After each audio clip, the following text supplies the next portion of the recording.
Ternyata masih banyak orang yang belum tahu tentang proses kerja di Korea ya. Aku bakal jelasin dalam 1 menit, tonton sampai selesai, oke? Jadi pertama, gimana aku bisa kerja di Korea, itu aku ikut program G2G guys. Program G2G itu adalah program dari pemerintah yang diselenggarakan oleh BP2MI. Kamu ikut itu aja dulu. Dan setelah itu kamu cobalah cari LPK di sekitar rumah kamu, ikut dan pastikan dia ikut program BP2MI atau tidak. Nah setelah itu kamu bakal belajar bahasa Korea dasar, belajar kosakata, hafalan kosakata setiap hari.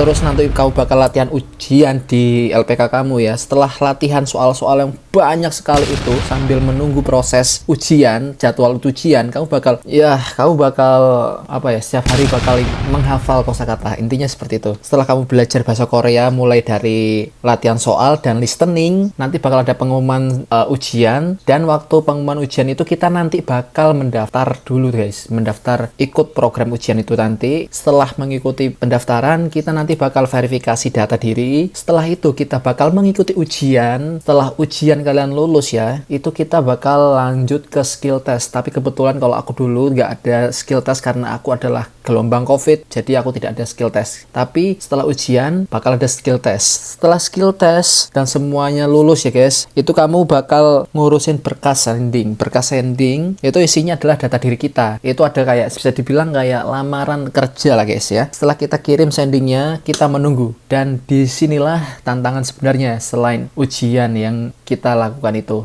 Ujian kesabaran selanjutnya itu ada di SLC. Karena di SLC itu tidak seinstan itu ya guys, itu tergantung rezeki. Karena aku dulu di gelombang COVID, aku butuh waktu sekitar 1 tahunan untuk sampai akhirnya aku turun itu kontrak kerjanya. Dan di sekitar bulan Oktober tahun 2022 itu aku akhirnya dapat panggilan dan aku ikut prelim. Setelah prelim terbang. Sesimpel itu sebenarnya garis besarnya guys ya. Jadi aku ulangin ya. Pertama kali kamu ikut belajar bahasa Korea di LPK, pastikan LPK-nya ikut program pemerintah BP2MI atau G2G ya. Terus kamu mengikuti ujian. Setelah ujian lulus, itu standar kelulusannya itu 185 sampai 200. Untuk skill test aku tidak tahu karena aku tidak ikut ya. Tapi intinya kalian harus lulus 2 hal ini, ujian CPT dan skill test. Setelah itu kamu bakal ngirim sending atau lamaran kerja. Setelah itu nanti bakal SLC-nya turun. Setelah SLC turun, ada prelim. Prelim itu gampangnya adalah kalian semua manusia-manusia yang calon-calonnya terbang ini dikumpulkan jadi satu untuk pelatihan guys. Intinya kayak gitu. Prelim itu adalah pelatihan. Setelah prelim kita bakal terbang di saat itu juga. Kita nggak pulang guys. Jadi prelim itu kita langsung ke hotel ya.